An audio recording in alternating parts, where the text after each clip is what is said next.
All right, hello, it's us. We're back.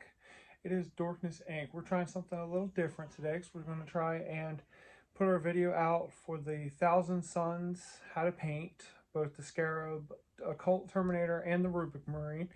So for today, I wanted to do an intro myself and introduce you to the studio, or the area that I use that I call a studio, and some of the stuff that we've got going on.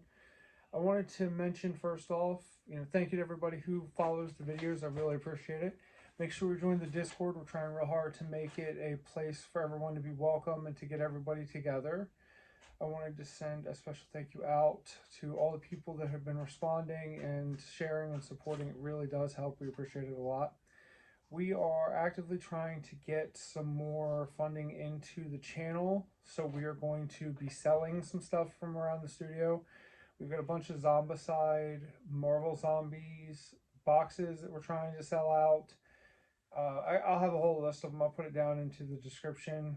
We've got them as a Facebook post at the moment, but we'll have an email down in the description. If you just send us an email, we can work something out.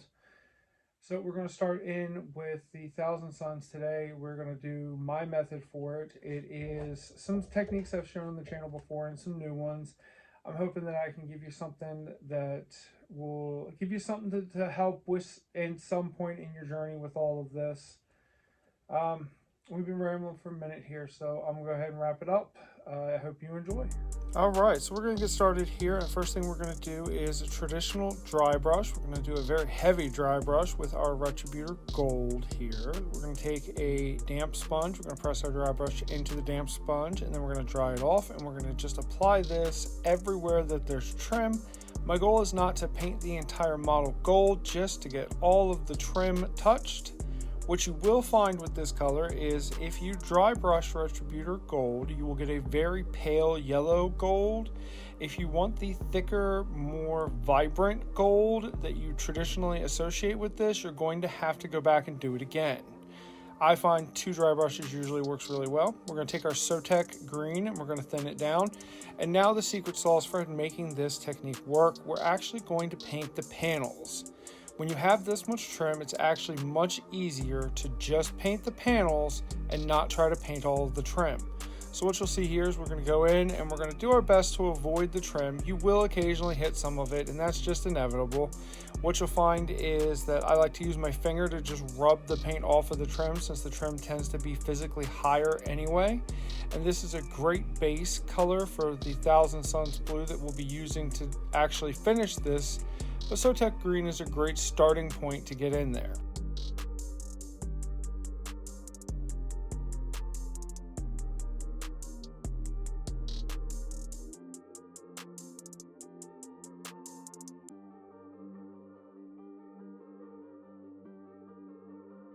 Alright, so now we're on to the actual Thousand Suns blue, the proper blue for this particular project. And just like last time, we're going to go in and paint the panels. Now, this time, I am not as concerned about getting all the way to the edge. If there's a little bit of the Sotek green, it's fine. Touching the gold, I would prefer the blue, but I will take either one is fine. You'll find that the Thousand Sun blue should go right over top of Sotek green with just a layer, and then you'll be pretty good shape. Again, you probably will get some of the trim and have to go back and touch it up later, and that just comes with the territory when you're dealing with models like this that are so heavy with the trim. Make sure your paint is relatively thinned. Put more than one layer if you have to. Keep at it, you'll get it. Now we're going to use Drakenhof Nightshade, and we're going to shade all of the blue that we just did. We will get a little bit of the gold shaded just by proxy, and that's fine. I'm not going to worry about that at all. We're going to let the shadows that this creates hide any little bit of gold that might have slipped past our green and blues. We're also going to let this create a little bit of a barrier between our blue and our gold, just so that if we missed a little bit or we didn't quite get to the absolute edge of the gold, this will hide it real well. This will also bring the blue down a little bit so that we have somewhere to come up from, and really bring all of these together.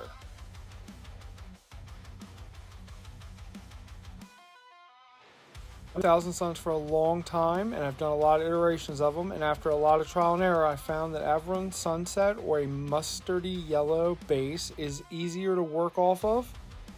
So I start with just painting all of the different ribbons that are going to get the dual color treatment in this yellow. One decent base layer of it is usually enough because the blues aren't that dark by comparison. If it gets a little spillage, it's fine. We're going to do a lot to cover that up later. So just try to make sure that all the raised parts are yellow. It gets a little disorienting sometimes, so you have to kind of physically count the ridges with your paintbrush as we get into the more advanced steps of actually painting them. Now you can just apply a wash and call this done, but I'm going to go ahead and show you how to do the full striped colors and everything.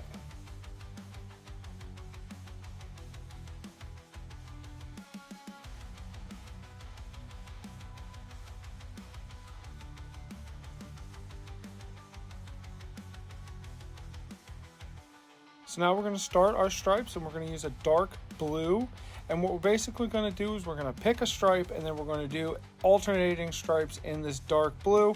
We're going to do our best not to get any yellow covered that we don't mean to, but you might. So we'll have a touch-up stage for that too.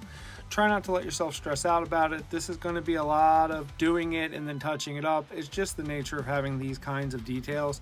But I promise it isn't that bad once you get into it, and you will get through it. Make sure your paint's properly thinned, about the consistency of 2% milk, and you will get there.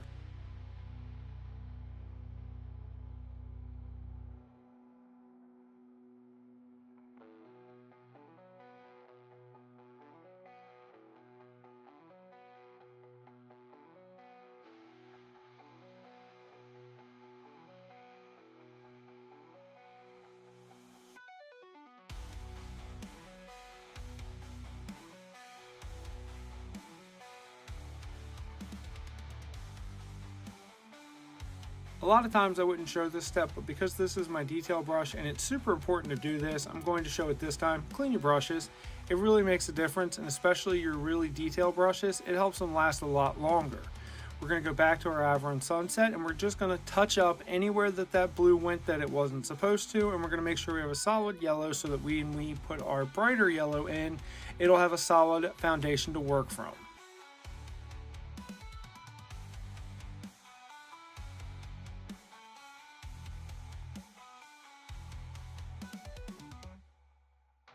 Speaking of a brighter yellow, we're now going to take our Flash Gits Yellow, which is a paint that is terribly difficult to work with, and I wouldn't recommend for almost any other application, but it works super well for this specifically on top of that mustard yellow.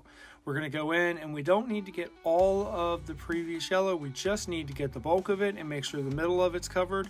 And what this is going to do is give us a huge amount of contrast between our eventual light blue and our light yellows with the dark teal and gold armor. This is another one of those, just take your time, go bit by bit. Thankfully this yellow, it does not cover well, so if you do accidentally get it in the blue, it is not going to be a big deal, and you're not even going to need to cover it up because we're going to cover it up with the light blue.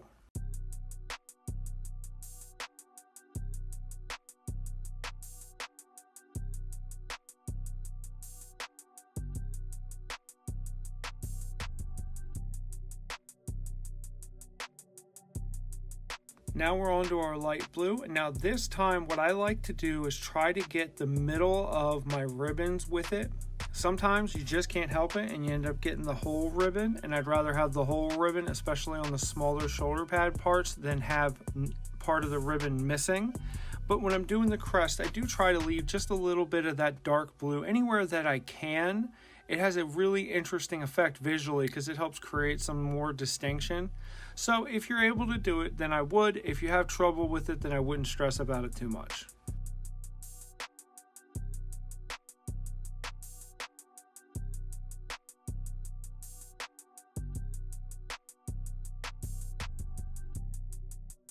Speaking of touch up, we're now going to take our Thousand Sun Blue and we're just going to touch up some of our spots to make sure that we have the right amount of brightness. What I like to do here is try to keep the darker Thousand Suns Blue from earlier that caught that shade and leave that as a recess shade now. What that basically means is just try to leave some of the darker color between the armor panels and the trim. What you'll find is, especially if you've got it watered down a little bit, is this is a nice smooth thing to do because the blue goes right over top of itself and it's usually real easy to have. Don't worry too much if you spill over. We're going to go back and touch up that gold towards the end, and we're going to use a couple more tricks to help create some separation in the things like fingers. So just go back through and try to get the middle of any of these panels or any real high bright spots.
So now we're going to take that same bright blue that we used in the ribbons, and we're going to do a couple of intentional edge highlights, and we're going to do a couple of stripes of highlight on some of the bigger panels where there's not really anything for us to highlight because it's curved, like on his shin. And we're going to use this just to kind of create a little bit of bounce off some of the light from the Thousand Sun blue. They're close enough that this highlight color works well for it, and since the color is in the ribbon anyway, it really helps bring it all together. And what you'll find is when you have a couple spots, you can just kind of make up a highlight. You really don't have to follow the true curvature of light. Just put it where it looks good. And then as far as putting the stripe highlights in, like on the shins there, just a couple of quick jagged lines and right up the middle, and then you're done. Less is more, so don't do too much, and make sure that as you do it, pull it back and look at it from about an arm's length and make sure that you need as much as you're doing.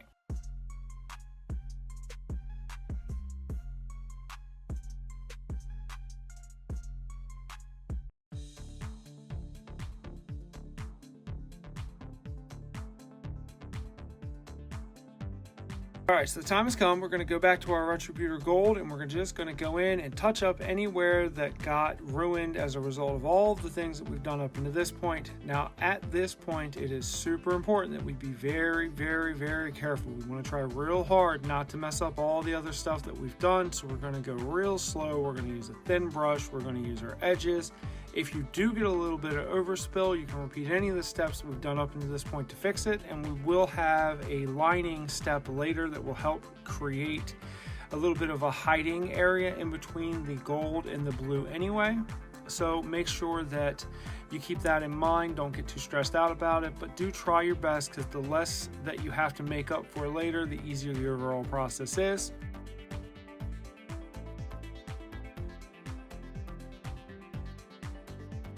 We're now going to take a neutral gray and we're going to do the loincloths, and we're also going to go ahead and do the eyes. Now, unfortunately, the recording here wasn't great, but that's what we're doing. Once we finish this, we're going to take that Karen Dross contrast green and we're just going to poke that right into the eyes to give them a glow, and that's going to be how we handle that.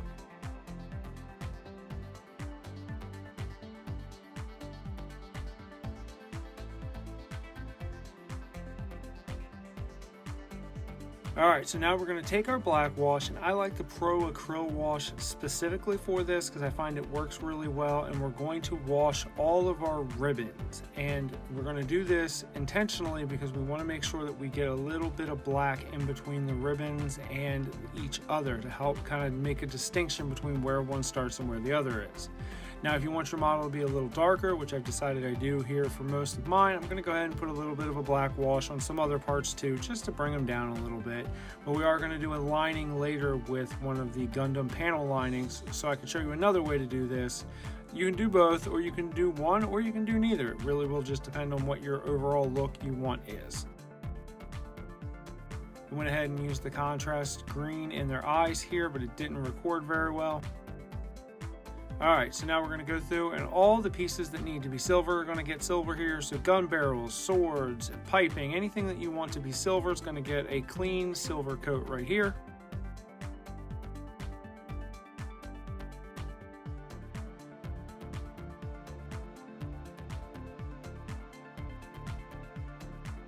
I decided since we're doing a chain gun, we're going to go ahead and do a basic muzzle burn. So the way that you do this is you're going to do 3/4 of the barrel in the brown shade, let it dry. You're going to do about half the barrel in the blue shade, let it dry. You're going to do about 1/4 of the barrel in the purple shade, let it dry, all towards the front. And then you're going to highlight the end of the barrels and the chain around it with the silver that you used originally, and it'll give you a nice, easy to do muzzle burn.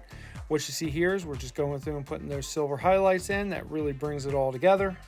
Quick and easy muzzle burn. Now I'm going to share with you what I believe to be the secret sauce of my Thousand Sons. It's one of my favorite things about them. I'll put a little bit of water over the circles on their shoulder pads, and then I'll put down some of the magenta, and then I'll take a brush and quickly rinse it off, and I will pull the magenta off of the middle but leave it in the edges. And if you do it just right, what will happen is as the magenta paint starts to dry, it'll dry first towards the middle where you've pulled the extra off, and lastly towards the edges where it's pooled a little, and give you a fantastic little pink circle around your armor circles. I like to do this because I think it gives them a neat little glowy ethereal effect, and the pink contrasts with the blue so strikingly that it makes them really visually distinct. Then we're going to take our black panel liner, and we're just going to put this anywhere 2 pieces of anything meet. We're going to put it on thick and heavy because I'm going to show you a trick to get it off easily later. So don't worry too much about where it goes or if it looks like it's ruining things. It's not. It is important though that after you put this on, let it dry all the way. If you start messing with this before it dries all the way, it could actually ruin what you're doing. So please be mindful. It must be dry, and I mean completely dry. I like to use a hair dryer to make sure mine's dry before I start messing with it again after this step. It is that important.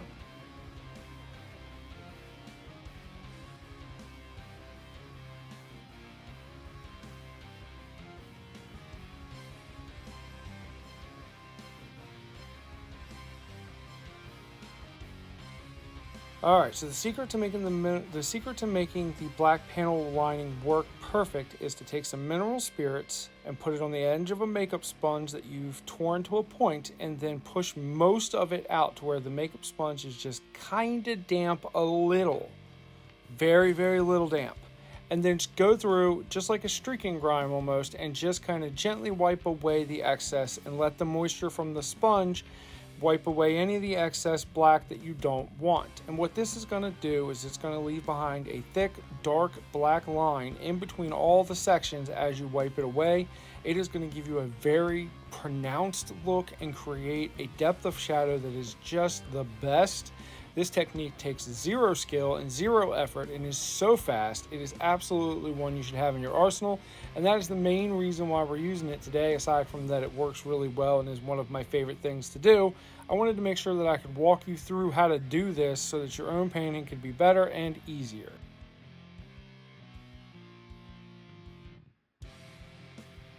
And that's it. You made it, and this is what you end up with, or something similar. Now you can always go back in and change the color of the loincloth or put in decals if you're so inclined. But that's really not something I mess with very much, frankly. I don't have a lot of decals and I don't like messing with them for the most part. So this is how I prefer to do it. I hope that you've enjoyed. If you've made it this far, please make sure that you like and subscribe. Hopefully we'll see you next time. Check out the Discord for all sorts of fun stuff. And if you missed it, we're trying to sell out some Zombicide stuff that we've got sitting around the office here so that we can invest it back into the channel and bring you some stuff. So if you're interested in that, make sure you're checking out the link to the descriptions here. Thank you and have a great day.